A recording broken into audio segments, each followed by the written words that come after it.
Hello everyone. Today we are gonna presenting and demonstrating our work on a project that creating a simple map and GPS. So before we get it into it, let me introduce our team. That me is Richie Cornelio with the last digit name of 055, and there is Muhammad Brian Abdillah with the last digit name of 052, and lastly Javier Aldarian Benefit with the last name digit 093. So first, I'm gonna explain about our visualization on our graph. Here in our graph that are shown on the screen, there are 10 cities that acts like a vertex in adjacent list with the simulation of our choices to creating a 30 edge. So here on the right table, there are origin city and the roads that meaning the city that we pass on and the destination of the city. Like let's take as an example on the row 2 that are Surabaya, that are the origin city, and the Malang are the four destination city. In order to we get travel from Surabaya to Malang, we are need to going to pass Sidoarjo, Mojokerto, and Batu City.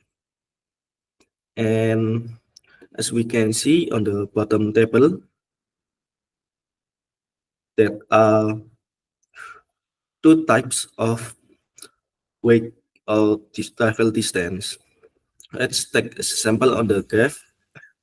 Here from Tulungagung to Mojokerto, there are two types of distance. One is 107 kilometer and one is 111 kilometer.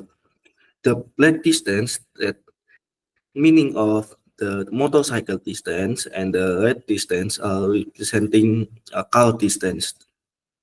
So to represent this network in a way a computer can understand, we use a data structure called an adjacency list. It's basically a list that shows each city and all cities directly connected to it along with their distance. So why we choose this adjacency list? Because an adjacency list is efficient for storing sparse graph, looking for neighbors quickly, implementing graph algorithm like Jigsaw and DSP in later. So in screen, we have two types graph that are one in the above is a model graph, and the below of it is a mobile graph that we are explaining with before. There are two types of travel distance, with the black are motorcycles and the red are motorcycles. So in this agency list, the graph actually are bidirectional, or meaning the graph is undirected graph. That means if let's say Bojonegoro is connected to Lamongan, that means also Lamongan is connected to Bojonegoro. That also work with the other city of Spartax.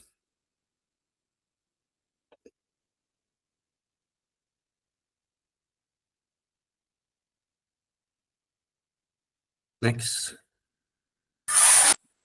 Okay,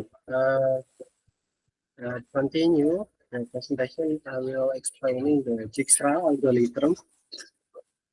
Dijkstra, in here we have a function that takes argument of graph functioning as dictionary that representing the weighted graph where the keys are not identifiers and values are directories of number, nodes, and age weights. For example, in the graph, we have Bojonegoro connected to Lamongan. The weight is 66. Which will be calculated using Dijkstra algorithm to determine uh, what is the shortest path to uh, from the start node to the end of the node. And then the Dijkstra will return as a tuple that contain list or is list that is containing shortest path from the start to the end of list node of identifiers. And then also returning a float that contain total distance, the sum of weight of the shortest path. If there are no path exists, it will return an empty list and a float of infinity. Let's see, for example, we have a graph here is A that connected to B with weight of 1, and then A to C with weight of 4. And if we wanted to connect finding the shortest path between A and D, the jigsaw algorithm will calculate that and then determine that the shortest path will that need to be taken is from A, then to B, and then to C, and then to D with the distance of 4. This is calculated correctly because as we see, A to B is 1, then B to C, B to C is 2, calculated as 3, then C to D is 1, then calculated the sum of the weight is 4. Deep dive into the algorithm. First, it will priority the query into store of distance and vertex. We will set the query, and then we set the variable visited to check if we already in that city or not. Then we look each in the query where we have current distance, current vertex, and current path.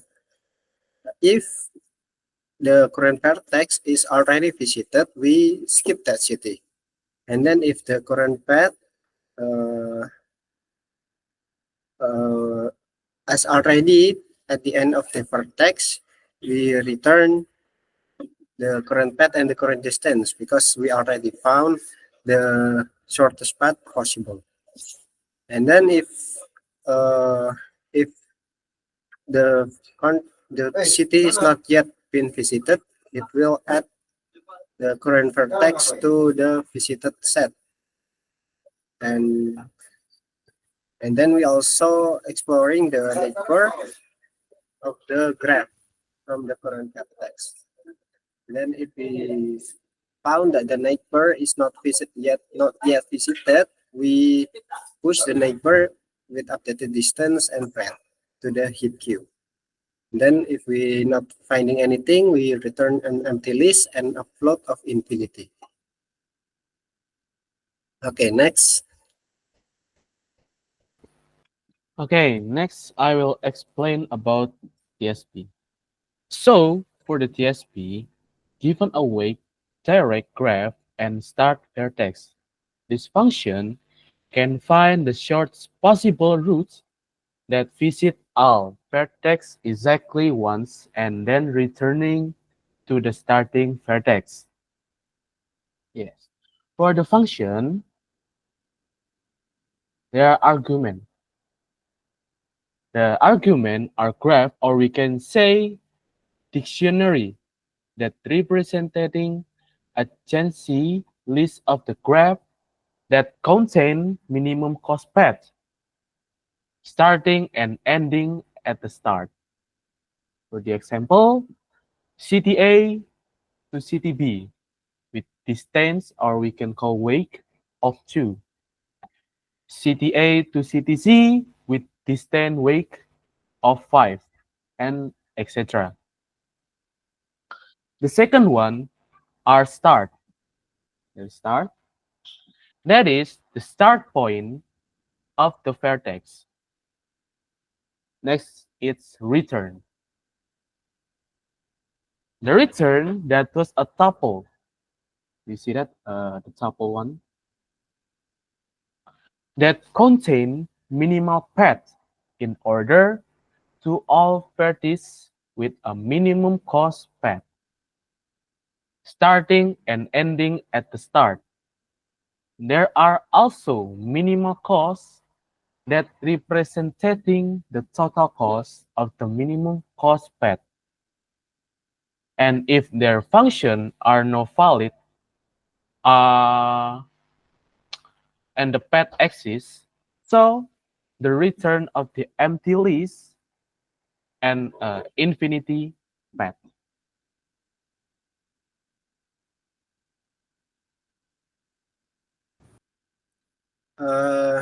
Little bit corrected from the explaining by Jeffy. The TSP, if there are no valid path exists, it returns an empty list or an infinity. Okay, I will continue to demonstrate how our programs works. For example, we have a firstly, if the users run the program, it will output it what the transportation preferenced by the user. If let's say we will try to use motor and then start origin city, let's say we wanted to go from Gresik to Batu. Then the Jigsaw algorithm will try to find the shortest way to from Gresik to Batu, which is Gresik, and then Lamongan. Hold on, Gresik, and then we will go to Lamongan, and then we go to Mojokerto, and then we go to Batu. And the total cost of the traveling, or we can say the distance, is about 132 kilometers. And after that, we also have running TSP to visit all the shortest path available to LCT. We try from Gresik, and then from Gresik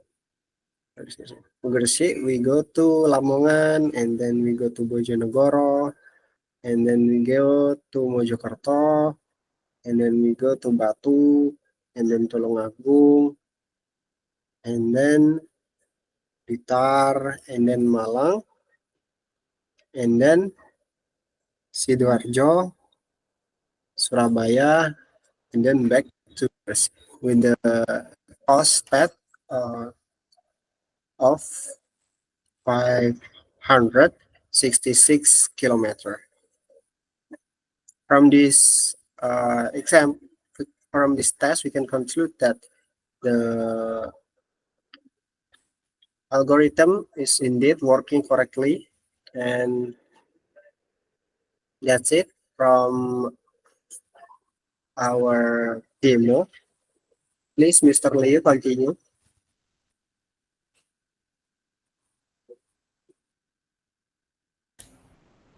So that's all at our presentation and demonstrating.